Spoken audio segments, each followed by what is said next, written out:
Welcome to Crown Corner, the official podcast of Charlotte FC. Will Pelagic, Jessica Charman here with you. We are your radio broadcast team for all 34 matches this season with Charlotte FC. A tough L last weekend, but a fantastic atmosphere at Bank of America Stadium, a 1-0 loss to LA Galaxy. Jess, I just want to start with how amazing it was to have more than 74,000 screaming Charlotte soccer fans in one building. And I know the club had been trying so very hard to break that record. A lot of hard work went into that leading up to it, and they delivered an experience that was unforgettable. Look, Will, it's a night that I will never forget. You will never forget. I don't think anyone within that stadium will ever forget. I keep waking up and just wishing I could transport myself back to that moment. But I have no doubt that the crowds are going to be returning. The side gave a performance that was worth attending. And I think we'll have more big crowds, even though the whole stadium most likely won't be opened up for the rest of this season. We're going to have a lot of crowds because Charlotte FC really drew and shown that it was for everybody. And I do feel like with regard to the way that they played, even though there were times where they were under siege, we'll get to the stats in just a moment, but I do feel like the amount of chances that they got and the way that they played was reminiscent of the way they played against DC. LA Galaxy is a very different side than DC. They're difficult to prepare for. They're very fluid with their formations. And as a result, you probably saw some defensive coverages that turned into lapses. But I do feel like, once again, the team showed the fight, and they showed it for the full 90.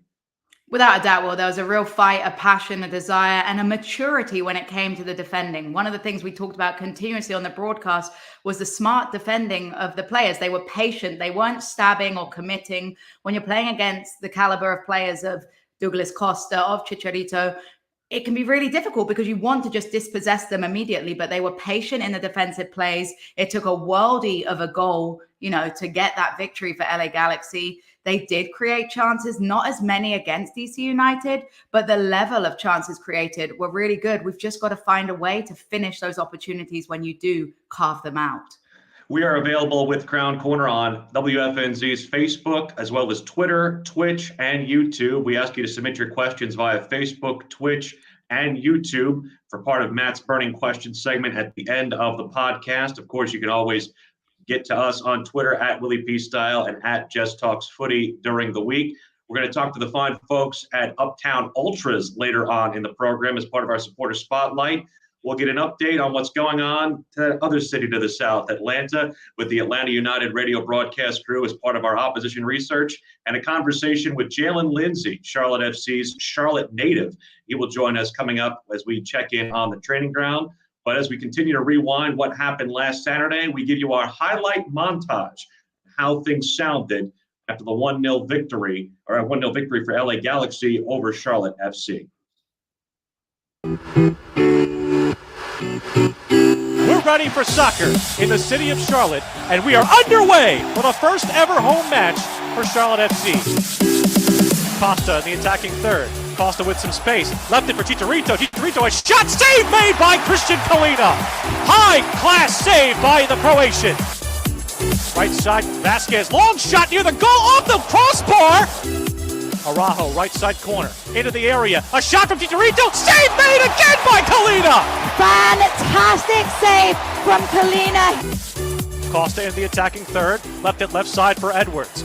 Edwards into the area. Edwards gets around his man. A centering pass. Knocked down by Lindsey. Once again by Kalina. And out for a corner kick. And he earned every high five from his teammates there. Christian Kalina, a double save on the goal line. Swiderski turns around, attacking third, gets around his man. Swiderski, a shot, save made by Jonathan Bond. Swiderski's feet are impeccable. He's a big guy, but got ballerina tiptoes with the possession at his feet. His pullback, very minimal, but still able to generate a rocket of a shot. Costa with some space. Costa left it for Chicharito. Chicharito in the area. Chicharito, a shot off the side of the cage. Put it high in the air, kept alive by Bronico. Left it for Fuchs. Fuchs, 1v1 with the keeper. He's taken down, no call. A shot off the side of the cage. How? In the words of Will, how? How is Fuchs taken down there with no call? I have no idea. Alvarez, a shot, score. Off the far side post and in. Efrain Alvarez against the run of play breaks the deadlock in the 77th minute. And some goals, Will, you just don't have an opportunity to save. It's a fantastic strike from Alvarez.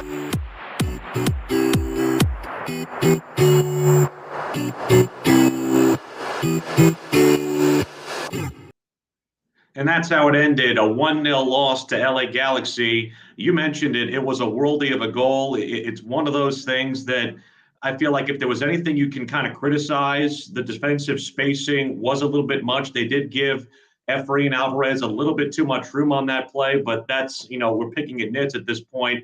It just goes to show that there are certain things that happen in this game that, you get enough shots on goal, one of them's going to be on frame. Definitely will. It's one of those where if you look back at it, you're playing with a fatigued defense at that point, perhaps not enough coverage. Something that early on Charlotte FC did really well was step to the ball. That's why there were so many blocks against LA Galaxy during that match. In that effort, they gave Alvarez just a little bit too long. When you look at the stats, LA Galaxy, 21 shots, only 6 on target. Most of those shots, though, were blocked by the defensive line of Charlotte FC. They were quick to step. They didn't give them a real opportunity, a look. They were organized defensively. That, for me, was a slight lax of mindset, potentially some tired legs from tracking back midfielders. Charlotte FC only created 5 shots, 3 on target, though. That's a huge improvement from the game against DC United, where we saw the shots on goal a lot less, even though they created opportunities. What that shows to me, Will, is that they're creating opportunities, and when they get them, they are actually making them count per se. And against Atlanta United, we just have to have one. Surely find the back of the net. You would like to think it could happen, especially with another week of training and another week with Karol Swiderski in training, as well as Daniel Rios. Rios came on once again as a second half sub, and like to see also the kids get in there again. Ben Bender, Chris Hagard, they all got some time. We'll see how things work as we go throughout this week leading up to Atlanta United. But if there's one thing that I feel like was the emotion of not just the players, but the coach, Miguel Angel Ramirez, it was appreciation for an amazing atmosphere, and Miguel spoke to that in his post-game remarks. I believe that I am the happiest coach in the world. It was amazing. I cannot describe with words the energy. And I would like to thank everyone that joined us in this party, because it really was a party. If we will win, maybe we continue the party now, but we cannot party. Thank you, North Carolina, South Carolina, Charlotte, everyone that came today. And one request, I would like to see them back in the next game. Happiest coach in the world, Will, but also one of the most gratitude. He shows the gratitude to the fans. I think that's a huge thing. Fans appreciate when their coaches are so vocal about them. Happiest coach in the world, like you said, but imagine if they'd have got 3 points. I'd like to see him even happier against Atlanta United on Saturday. And I hope that there isn't a discouragement. I know that I saw a little bit of negativity off of this match just because of the fact that there isn't a goal yet to celebrate. We had the one chance early on. The person who was part of that chance will join us on this podcast, Jaylin Lindsey. He was the main creator of that chance that was disallowed on VAR in the first game by TT Ortiz. But I do feel like the type of quality chances are being created. It just is a block here, a step wrong the other way. There was one real awesome chance that was denied by offside as well in the last game. it just seems to me like, and I think Christian Kalina said it best in his post-game comments. He said, look, the offense is the thing that takes the longest amount of time to get right and to get together. And I do feel like with more time, the goals will come, and it's going to be like a floodgate. They're going to come in a flurry. Definitely. It's one of those things with your offensive powers that it can take a time to gel. It can take a time to find the matter of margins, but the progress is clear. And we've heard from multiple players that right now they're working on finishing a lot in practice. I don't blame them, because it's one of those things where if you practice it time and time again, once you get those opportunities, it feels like second nature. It's a natural instinct to bury it home. Bringing in Swiderski's going to be huge. He hasn't played, he's only played one match with the side. He looked pretty fresh during the time that he played. But again, it takes time, it takes rhythm, it takes patience. And that's what the crowd has right now. But I think, like you say, Will, once they find the back of the net once, there's going to be a whole surge of belief coming underneath them, and they'll want that feeling again and again. Charlotte FC head coach Miguel Angel Ramirez believes that the goals will come. If we are able to compete until the end with these big clubs that we are facing now at the beginning of the season, we have the most important. I mean, we have the base to build from now. And in one moment, I believe the scores will arrive for us. And Will, we talked about how it seems almost unfair when you look at the schedule that the three sides that Charlotte FC are facing are such tough opponents. But at the end of the day, if you can compete and you can stay in matches against some of the best opponents, when lesser sides come around, when the Cincinnatis are arriving, you have to feel like that's going to be a really positive moment because they'll have found their role against tougher oppositions. And the fourth opponent that they face after Atlanta, New England Revolutions, no pushover either. So this real first four is a fearsome foursome. When you think about the schedule that they start with, the schedule maker from MLS not giving them any favors coming in out of the gate, but there's still a lot of optimism and also a lot of pride in what happened last Saturday night. If you look no further than Jaylin Lindsey, our next guest on Crown Corner, we spoke with him not only about his viral moment sitting down at the middle of the pitch after the game, but also what it meant as a Charlottean to play his first match on his home ground. As we do every week here on Crown Corner, we like to go out to the training ground, and let's welcome on a guy who last week, I know it was special for all the players, but it had a little something extra for our next guest, and that is Jaylin Lindsey. He joins us, the Charlotte native, on Crown Corner. And Jaylin, I know that I speak for everybody who saw that, from not only the 74,000 in the building, but also everybody on TV, and that it was a special moment for Charlotte. What was it like from your perspective on Saturday night against LA Galaxy? Yeah, I mean, from my perspective, it was pretty cool. I would just say. I mean, cool is like a light word, but yeah, it was just an amazing experience, especially for me being from here and obviously knowing Bank of America so well from watching a ton of games in there, whether it's football or soccer, and that was the one on the pitch, and to have 74,000. I mean, that obviously was one of the biggest crowds I played in front of, and I'm sure that goes for everybody else on the team. But yeah, it was just an amazing night. Look, Jaylin, one of the moments I've seen shared so much on social media and that stood out to Will and I looking down at the pitch was right after the game. You sat in the center circle after the match, just soaking it all in. What was going through your mind in that moment after the game? Yeah, so I kind of took that moment because it was just such a special night. I mean, I think just, for me personally, because, before, when I was younger, I was in the stands, watching, soccer games and Panthers games. And, I was the one down the field, playing for the fans out there. So it was just kind of like roles were reversed a little bit. And that's where I was just kind of like soaking it all in the moment. And it was just like, a night that, I don't want to forget. And, I kind of want to go back to. I remember I kind of woke up and I was like, dude, like, I kind of just want to go back to the game and just keep playing. Because obviously those kind of, nights and moments when you have 74,000 and, I'm playing in Bank America, like I don't get that every day. So just kind of like that, just that night, I just wanted to soak it all in and soak up the night. I remember the first time that we talked to you, you'd mentioned that you'd left Charlotte at a pretty young age. Had you kept in touch with people around here in downtown? And I guess from your standpoint, what is it like being back in the city as an adult?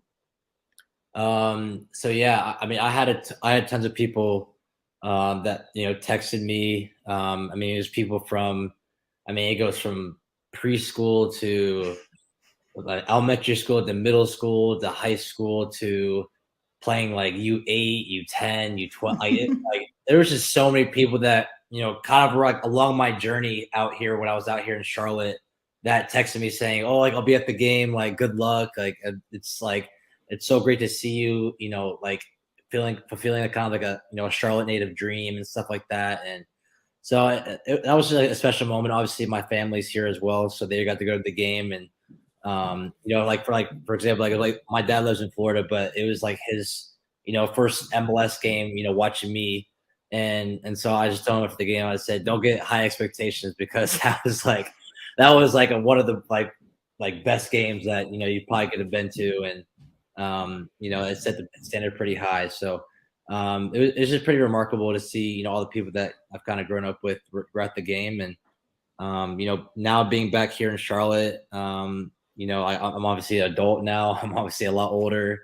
Obviously have a lot more interest. Like I tell people all the time, like, when I left Charlotte, I was a kid that didn't really eat much. And, I ate like what I knew. It was simple stuff. And, now being in Kansas for a little bit and being around people that kind of influenced me in the right direction. I have, other interests now that, maybe come back in the city. Now I can maybe apply those interests for myself. And so it's obviously a lot different, but now I'm kind of like getting in the groove of, oh yeah, that's where, I used to be walking down these roads when I was little and stuff like that. So it's just a pretty cool moment to be back.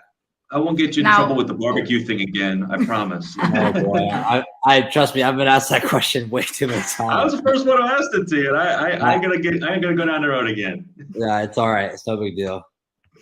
Obviously, the result didn't go the way that we would have loved to put the cherry on top. But how did you feel as a whole the performance went? I think it went really well. I mean, I say it all the time, but I was just so proud of.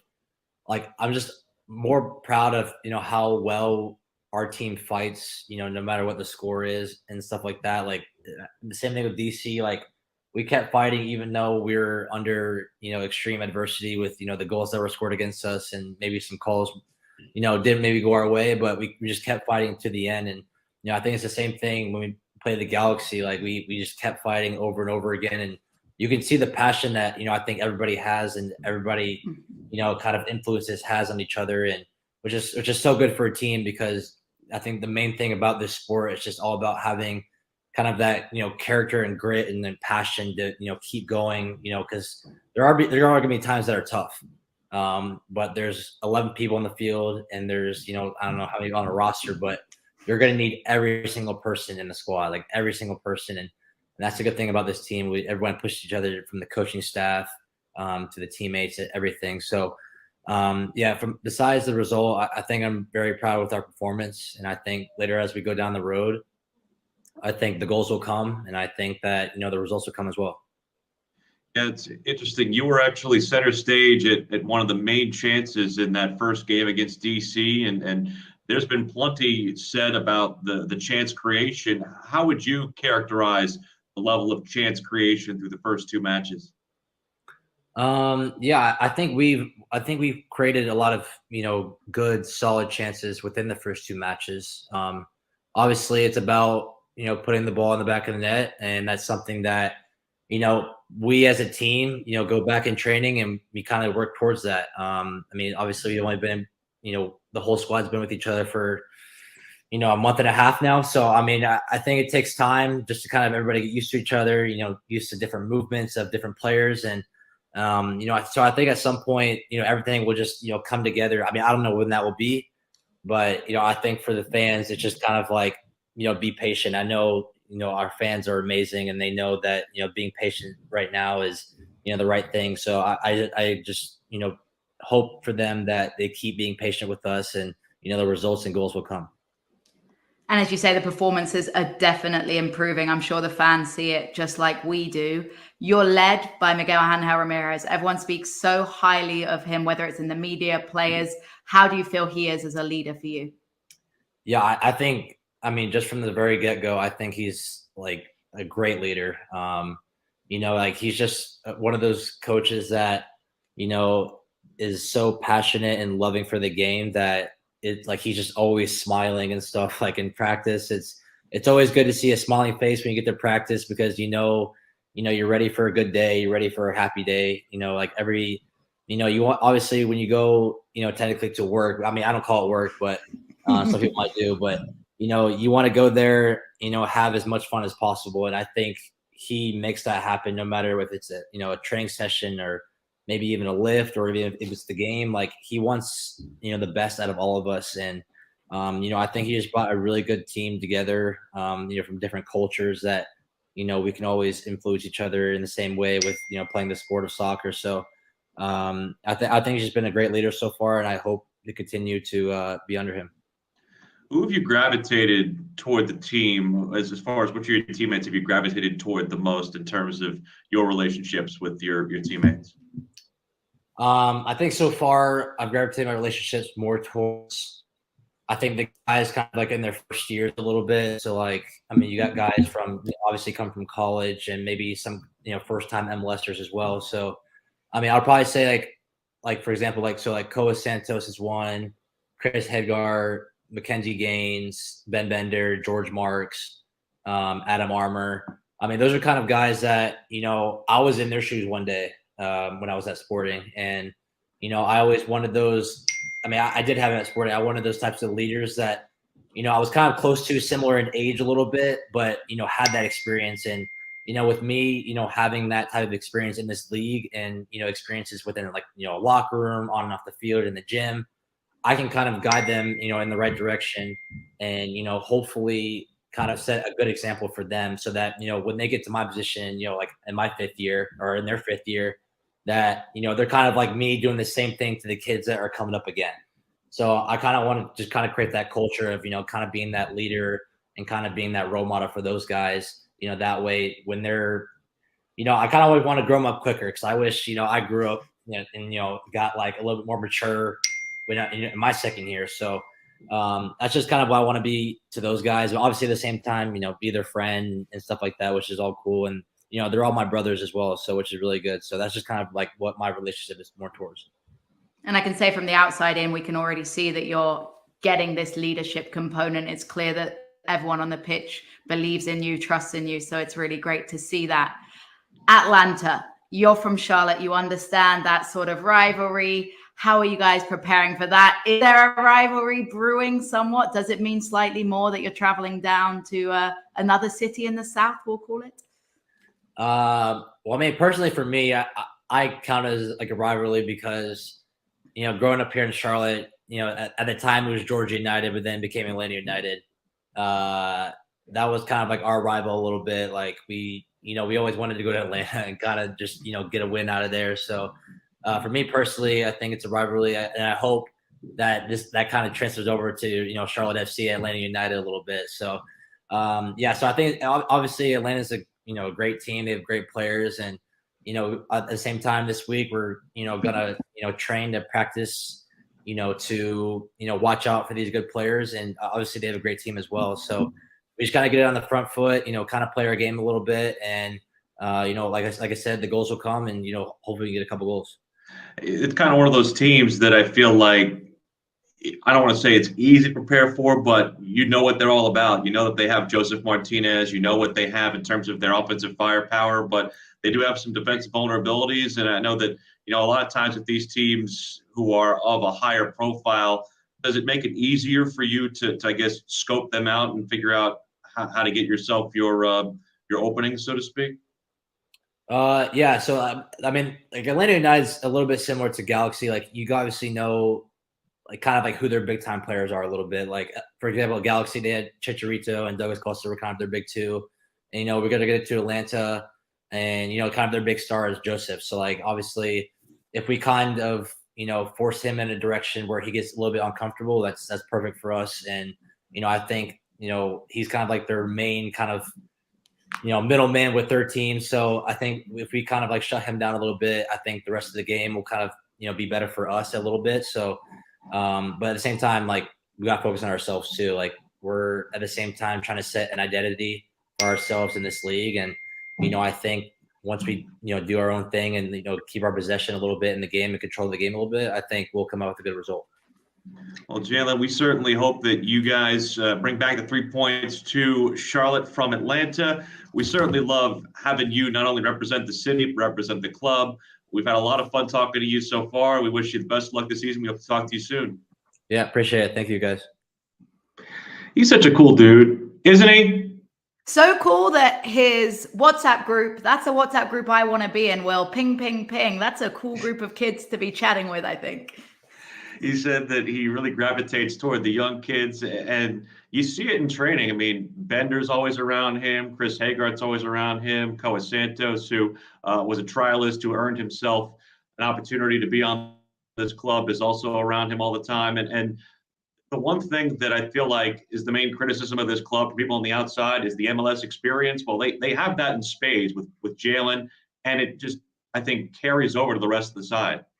And his maturity level. You forget that he's 21 years old, but because he didn't do it the NCAA way, because he became a pro and got that experience with Sporting Kansas, he's someone that speaks with a maturity about the game far beyond his years. What a role model for those players that he surrounds himself within. And he's a leader on the pitch. If there's one player that I feel like I truly singled out on multiple occasions during the broadcast, it was him, because his maturity in his defending, the way he stood against players like Douglas Costa, he didn't bite, he didn't commit, he didn't go down and leave them clear on goal. He was patient with the defending. And I think that he was one of those players that probably had more of the blocks and more of the defending jewels in that match if we were able to look at stats for player to player.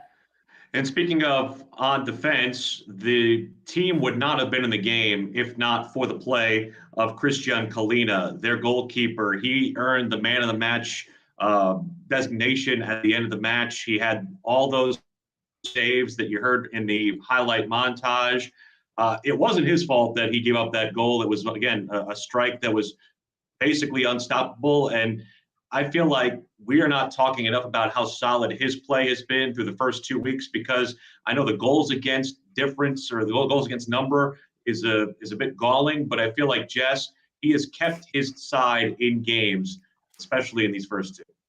Anyone that knows me knows that I love a good goalkeeper appreciation moment, and Kalina has been fantastic. He didn't see as much action in terms of saves against DC United. It was tough. He was beaten by several deflections, a penalty. Tough for him. What I'm impressed with is the way that he mentally prepared and transitioned. We talk about goalkeepers having to have a goldfish memory, right? Like, you have to have a very short-term memory where you get beaten. If you have a bad game, if you concede goals, you have to be able to move on, because as a goalkeeper, you have to be in a really good mindset. He not only is fantastic with saves, he dominates his area. You can tell that his defenders trust him with both the ball at his feet and coming with crosses, and his distribution spectacular. The trust that he has in his ability to find splitting passes and crossfield pings, it is brilliant. And that's the goalkeeper that this system needs. They need a goalkeeper that is not only good at saves, he needs to be good at one-on-ones for when there's defensive lapses. And he also needs to be very good with his feet. Right now, Christian Kalina is the full package for me. We remind you that you can find us on Facebook, Twitter, Twitch, and YouTube. Be sure to get your questions into us for the Matt's Burning Questions segment at the end of the broadcast. Count Christian Kalina among those who's not worried about the offense getting itself together starting this week. We controlled the game all game. They didn't have more possession. They had a little bit more chances, but this is about these connections, because these guys play maybe 2-3 years together, and then you saw this on the pitch immediately when they pass, when they move, that this is a really good connection. We need this, but we have quality for playoff. A confident goalkeeper that's very confident in the players ahead of him, clearly. And he's right. It's going to take time. It's going to take practice, match minutes, just to get on the same page with every opportunity. But it's encouraging signs without a doubt, Will. Looking at the opposition for the first time, Atlanta United has a goalkeeper that, if you listen to the moniker that their fan base uses against him, he's big, he's bald, he's a you-know-what wall, but he's been anything but that at this point of the season. He surrendered 3 goals against Colorado Rapids last week. Man does not even have a save to his name yet through 2 games. Atlanta did get the 3 points against Sporting Kansas City in the opening match, but lopsided loss in Commerce City. And Jess, I feel like a lot of problems at the back for this side that they might get some help with this past week, but it will be without Miles Robinson because of a red card he picked up against Rapids. Look, Brad Guzan's a goalkeeper that has historically been fantastic in American soccer, but he's an aging goalkeeper. And understandably, as you age, your reaction time gets slower. He is also an old school goalkeeper in that the game has developed so much in the last few years about the way that a goalkeeper needs to use their feet that at times, having watched Guzan play, he's a little shaky with that ball back at the back of his feet. It's not quite the same level of confidence as Kalina. He's a goalkeeper that's going to really need to be switched on, particularly as you say, they're missing Miles Robinson, a brick wall in the defense. I think that if Charlotte FC takes their shots, follows up on their shots, presses the goalkeeper with the ball at his feet, there could be some really interesting moments and hopefully plenty of goal calls for us, Will.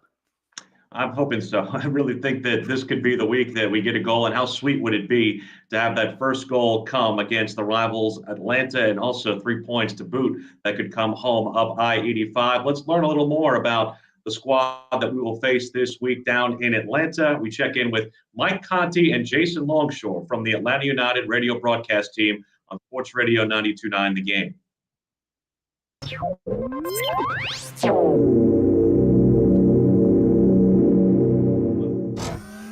Here on Crown Corner, it's time to do a little opposition research, and we bring on a couple of guys who are friends of ours every day but 2 days out of the year. Mike Conti and Jason Longshore, the radio play-by-play commentary pair for Sports Radio 92.9 The Game in Atlanta. Mike and Jason, it's great to have you guys on, and the first edition of the I-85 Derby is here. Is that what we're calling it? Why not? We can't do any better than that? What have you got? What suggestions have you guys What's your got? idea? I literally have nothing. I'm going to put it to the fans of the Crown Corner. I have nothing. Darren Eels, our club president here in Atlanta, suggested Royal Rumble, but I don't think Vince McMahon was a big fan of that. His rationale was Atlanta, we're the kings of the South down here, and Charlotte's the Queen City, so Royal Rumble would work, which I loved. But I think the WWE copyright attorneys are going to be all over that. I don't want to get sued. No. Neither do I. Atlanta coming off of a 3-0 loss to Colorado last week. This is a much different team than we saw at the end of last year. A lot of additions, a lot of things that are not part of the club right now. Give us a sense of where this team is after 2 games. I don't think we know yet. I think we're still figuring that out, honestly, because the first game was a nice win over Kansas City at home. I think maybe the expectations got inflated a bit after that one. I think maybe the reaction to a loss in Colorado, where the Rapids had their best performance of the season, maybe the reactions have been overinflated from a negative perspective. I don't think we know. And we're not going to know this weekend either, because you've got to get Thiago Almada into this team. You've got to get Marcelino Moreno 100% fit. Now you have to get Luis Araujo back into the team from an injury. And the central midfield at the moment, with Osvaldo Alonso's absence, you're missing a lot of important pieces, and Gonzalo Pineda's figuring it out on the fly. He's going to have to do that again this weekend. And you're talking about those missing pieces. You've also now had Miles Robinson, obviously, picking up a red card. How big of a loss is that as a defensive leader? It's major. I mean, he's a national team defender. I think one of the 2 best defenders in this league, though apparently some members of the media disagreed with me when they voted him 4th in Defender of the Year voting last year, which still does not make sense to me. But he's a national team level defender and really the most experienced part of that back line aside from Brad Guzan. What Gonzalo Pineda tried to do with his holding midfield last week in Colorado was take George Campbell, who typically plays center back for Atlanta United, moving him to a role as a holding midfielder, and then leaning on Alan Franco Atlanta's Alan Franco, by the way. I was going to say, that's going to be tough. I know. We're all in for a struggle. I'm trying to figure out how I'm going to differentiate them on Sunday, how I'm going to call that. Maybe I'll call them Charlotte Allen and Atlanta Allen. I don't know. But anyhow, Atlanta United's down a center back. If George Campbell has to play in the holding midfield, and I'm not sure that's what Gonzalo Pineda will opt to do if Osvaldo Alonso and Santiago Sosa are still out, then you're looking at a situation where you might have Alex DeJohn start at center back, which has been a very, very infrequent occurrence in his year plus with Atlanta, or you might have to change shape. So losing Miles, it's just another domino that kind of tumbles right now, and the lineup, the selection is really going to be altered, I think, because Robinson will be out. Mm-hmm. In terms of the way things will look for this Charlotte team, obviously there's a lot of movement when it comes to this roster. And I know, Jason, you had some thoughts about the way this roster build just from 30,000 feet. What are your impressions of the way that this group has handled the first 2 weeks?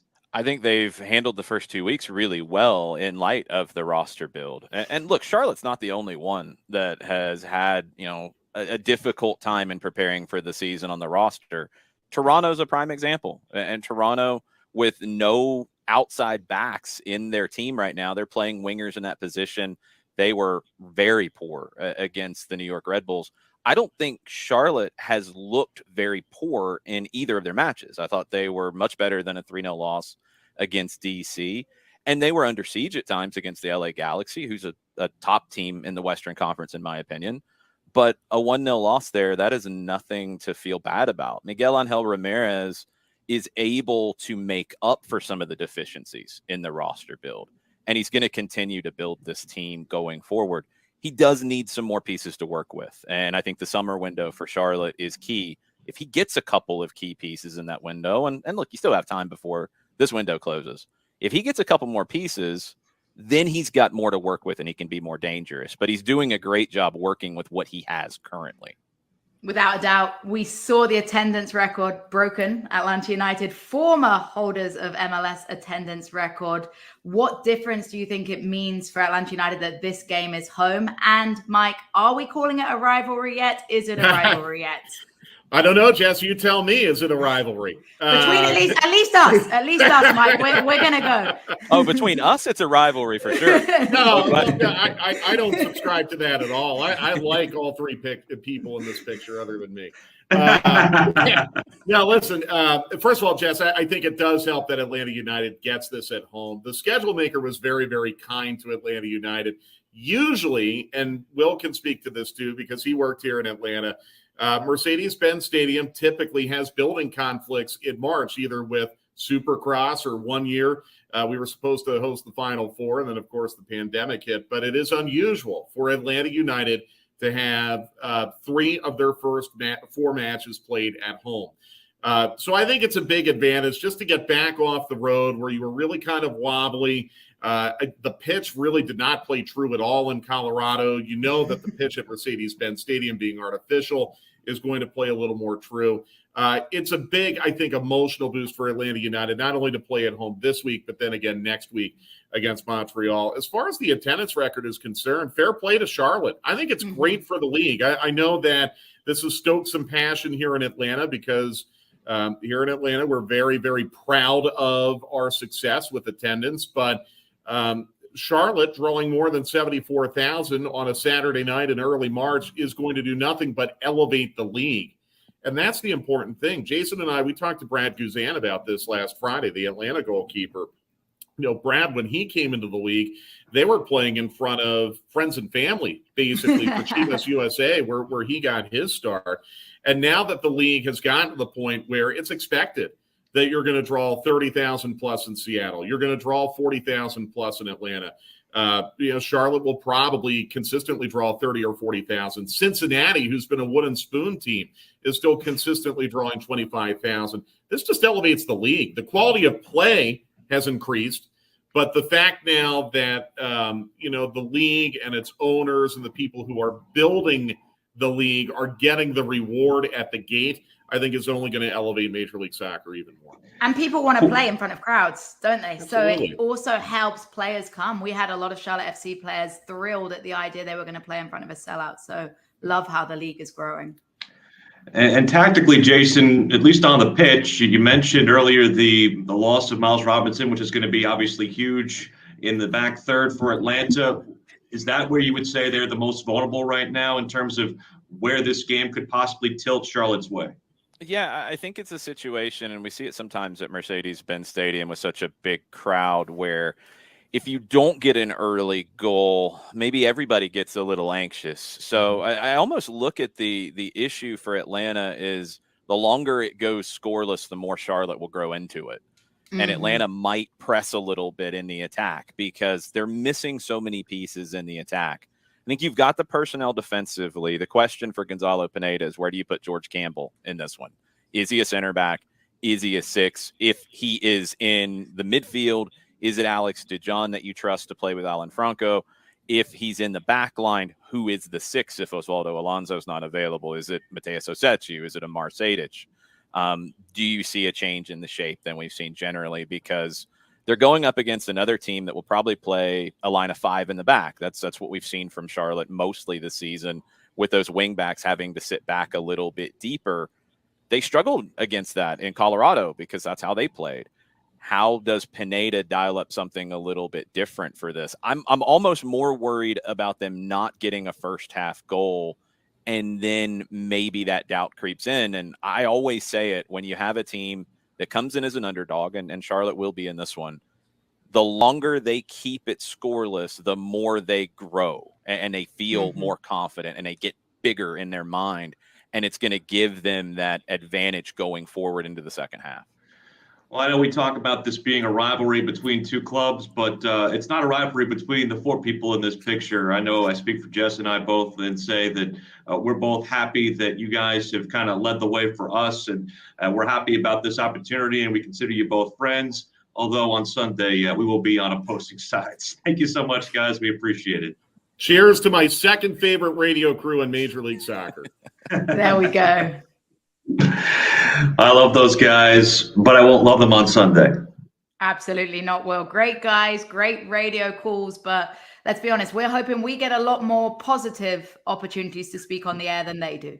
And honestly, you know, I feel like I've seen a lot of this, especially this week. There are a lot of people who, by virtue of the fact that there was not a team here, might have pledged their allegiance initially to Atlanta United and have come across to the Charlotte way of thinking. We applaud that way of thinking. And he made reference, did Mike, to my previously working there. And I know you've done some games on the second side as far as that goes. So we probably have a little bit more familiarity with this opposing side than any side we're going to see this upcoming season. But I do feel like, because of all the things, I know that they might get some pieces back, because of all the things working in Charlotte's favor, this could be another situation where if Charlotte's able to, as Jason put it, grow into the game, they could steal a late goal and possibly 3 points on the road in Atlanta. Definitely. And we would be fools if we didn't say that Charlotte FC is obviously the underdog going into this match. In most matches, we're going to be the underdog as a new side. But the benefit of being an underdog, and I think we saw it against LA Galaxy as well, the longer you stay in the match, you keep it 0-0, the longer you frustrate them, the more you get in their head. We made a lot of comments about LA Galaxy's body language, particularly in the second half when they hadn't got on the score sheet, they were getting frustrated. The longer you can frustrate the opposition and get into their heads and make them question what they're doing, the more likely you are to be able to jeopardize and get onto that. So I have a good feeling. And Joseph Martinez is a guy too, Jess, where if he's not getting service or he's not getting the runs he wants to, he gets visibly frustrated during games. And you can almost take him out of the game, especially if there's a goal early by Charlotte. You're able to really kind of take him out of the game. He's not a kind of player who plays well from behind or plays well when he's not getting service. He's a player that Charlotte FC in the dressing room are going to have a circle around. You know, the one negative about being a player of his caliber is he's a player that everyone's got eyes on. He's a player that every defender on that pitch is going to know it's my responsibility to make sure he doesn't get an inch, he doesn't get a yard. Look at how Charlotte FC handled Chicharito. Chicharito, if he got into a dangerous area, guess what? If we're going to commit a foul, we're going to commit a foul because it's better to put him on the deck than it is to give him an opportunity to run at goal. I think you're going to have a player like Bryant Bronico letting Joseph Martinez know that he's here in the match. And as you say, Will, from our experience of watching Joseph Martinez, a player that can sometimes get a little bit in his head.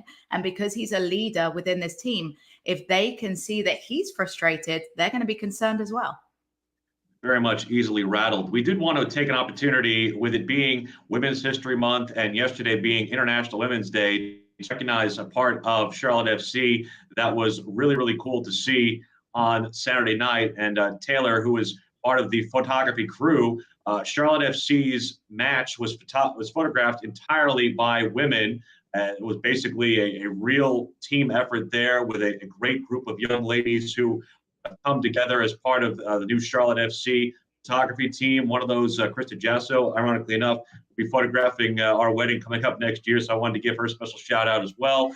Will, not really, our wedding. Cool. Will, let's preface this. Not our wedding. No, not our wedding. Me and my fiance Juliette's wedding, not our wedding. We are not getting married, everyone. Just to make that clear. No, but I think it's fantastic. Really it's fantastic. Cool. Charlotte FC is really embracing women in sports. Really important role. Obviously, I'm grateful to have a position as a woman here to have my say. And at the end of the day, one of the biggest things that we talk about is the talent is what gets you there, not your gender. And when I got an opportunity to look through, there's a really cool thread by Charlotte FC that has a photo from each of the women in that crew, and they're incredible photos. I highly recommend anyone on Twitter to take a look at that thread. I'll retweet it later on. I tell everybody who talks about our crew, and I'll brag on Jess a little bit, she's the best person that we could have possibly had in this role. And I mean that from the bottom of my heart. And I feel like her talent absolutely supersedes what we could have expected on this team. And I really feel like she is a missile. And I'm just trying to hold on to try and make sure everything's going on. Let's not get a blush in. My ring light's showing a little bit of blush. It is in that vein. look at Matt says, Jess is cool. There you go. That's awesome. That's awesome. From Hogan, who you'll hear from in our final segment. Be sure to get your questions in on Facebook, Twitter, Twitch, and YouTube. But before we do that, let's check in with our weekly visit with the supporter groups and check in with our guys from the Uptown Ultras.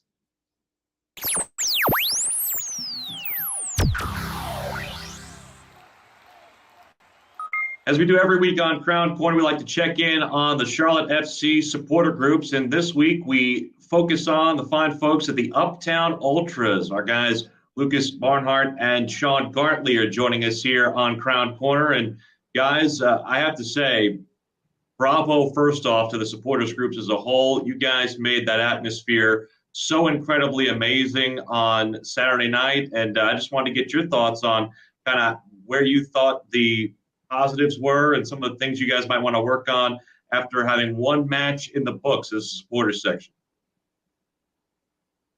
Yeah, I'll go ahead and kick it off. I thought it was an incredible experience, Will.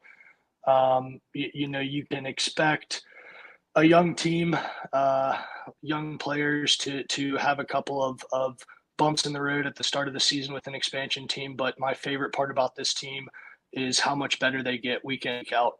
I love watching the improvement on the pitch, not even just the team as a whole, but even the individual player performances. So from a supporter's perspective in the stands, the atmosphere was everything I thought it was going to be, and then some. 75,000 people. It was absolutely incredible. Hard to hear at times, hard to follow the chants at times. That's to be expected, but I didn't really think I could ask for much more from a atmosphere perspective, from a fan perspective. I thought the team gave it everything they got, and we really enjoyed our time in that section. Now, talk to me a little bit. One of the things Will and I noticed was how the players on the pitch made the effort to come up and applaud you all, take pictures. What does that mean as a fan base, as a supporters group, to see that the players truly appreciate you as the 12th man in the crowd? I mean, I think it comes back to our coach. I mean, our coach has been pushing these players to be, representation of themselves in the city that they're now in. And he's out there saying, 75,000 is great, but let's all show up again next week too. And these fans the players want us to do it. So they're coming over, they're giving their thanks. They heard us yell the whole game. I mean, I went and rewatched the broadcast. You could hear us yelling the whole game. It was awesome. It was loud in there, and I think they're thankful and they're appreciative. So, you know, it starts at the top, and he's been able to really elaborate and give his real opinion on, we need these people here with us. We love to focus on what makes each of these supporter groups unique. We've obviously collaborated with you guys on getting the word out about your initial fundraiser, the 0K, which we're very proud that you guys had some real great success on that. But as far as what makes the group itself unique, what are the defining characteristics of Uptown Ultras, Lucas? Yeah, I mean, I would say some of our defining characteristics is just how we're trying to build this tight-knit group. You know, we may be called the Uptown Ultras, but each and every one in our group may not be the most diehard soccer fan. You know, they may be new to MLS, they may be new to Charlotte. Whatever it is, we're trying to grow a group and expose folks in Charlotte to the MLS, to Charlotte FC. So I think our group specifically, we consider ourselves also a social group, also a community outreach group, people who want to have an impact in the community, people who want to build a social gathering that goes more outside just soccer.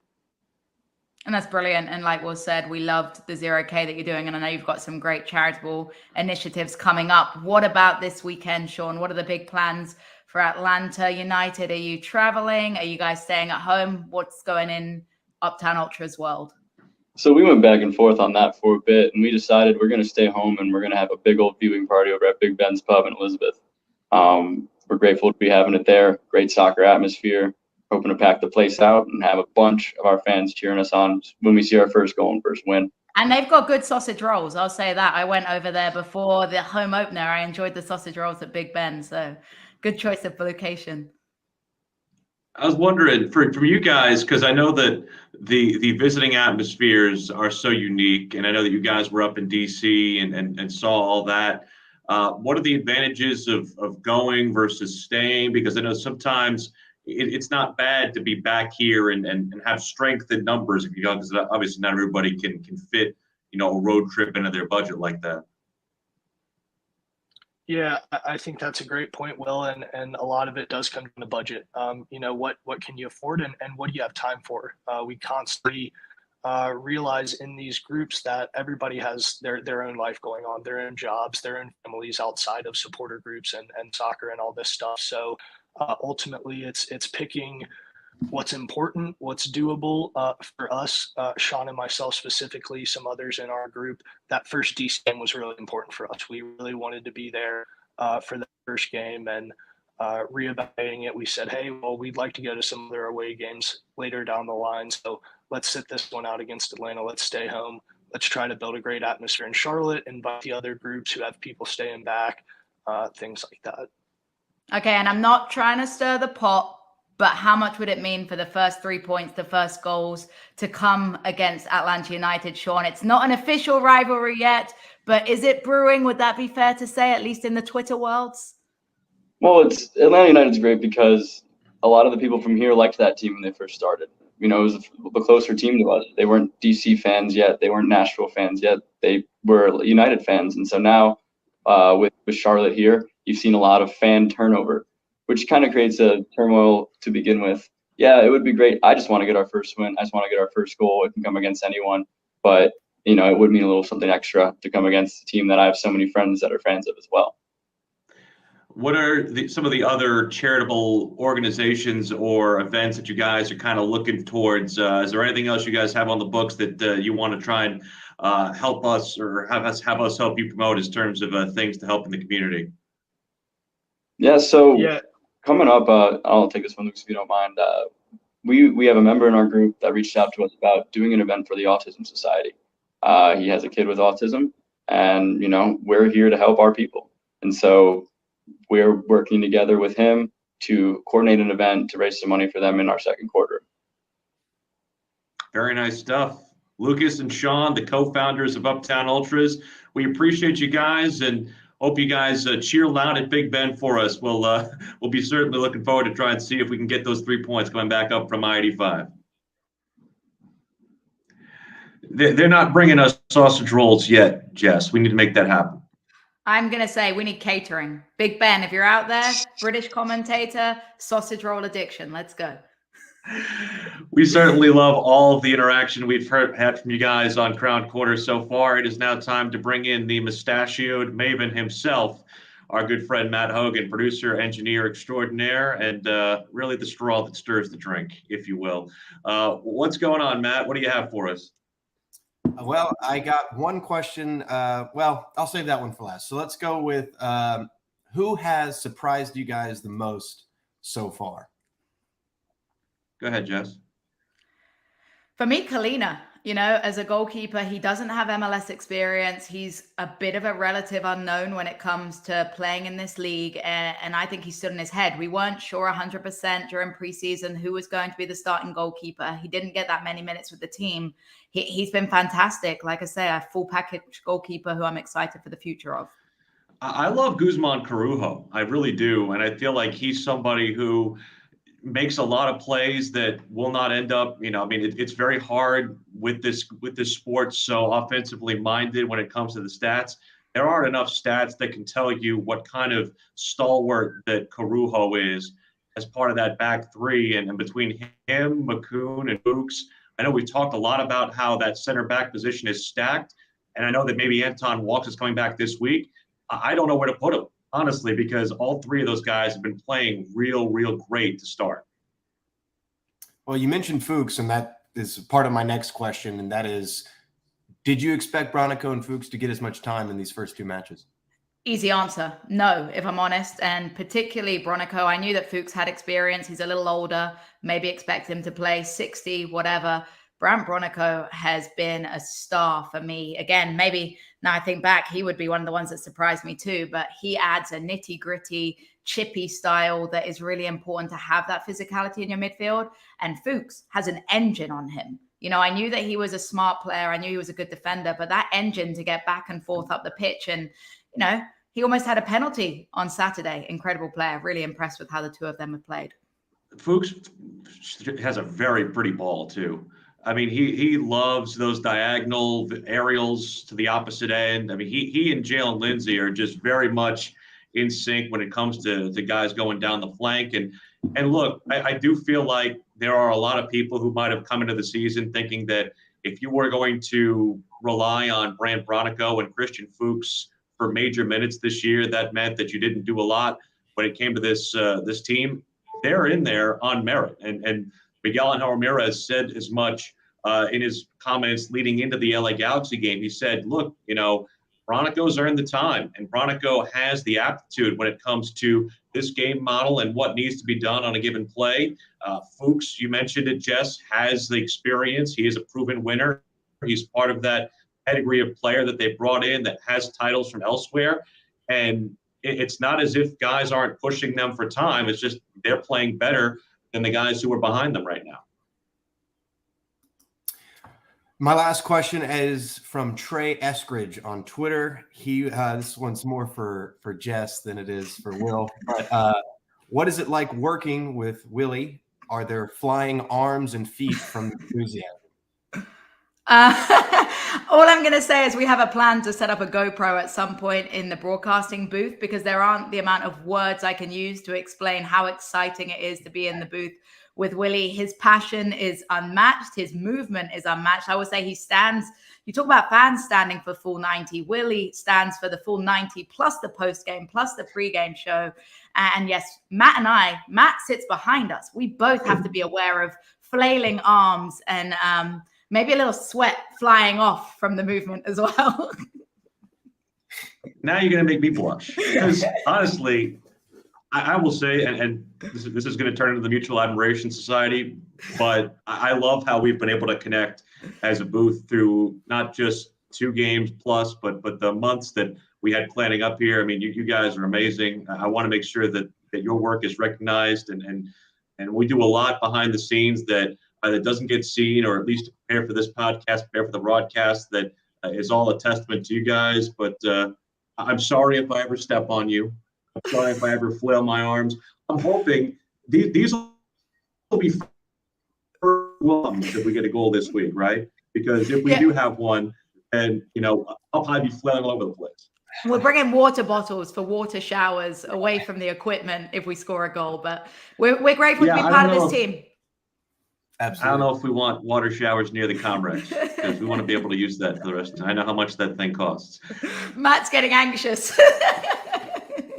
Be sure to check out our coverage this week on WFNZ, our flagship station in Charlotte. We're on now 92.7 FM. We our first game on the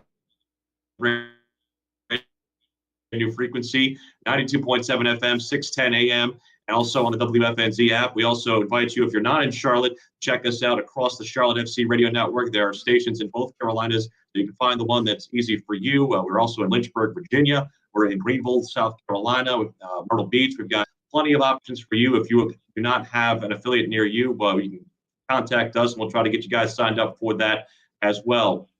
4 o'clock is our pregame show for a 4:30 first kick in Atlanta. We hope to bring back 3 points to you from down on I-85. For producer Matt Hogan, for Jess Charman, I'm Will Pelagic saying thanks for watching Crown Corner, the Sports Radio FNZ and Charlotte FC.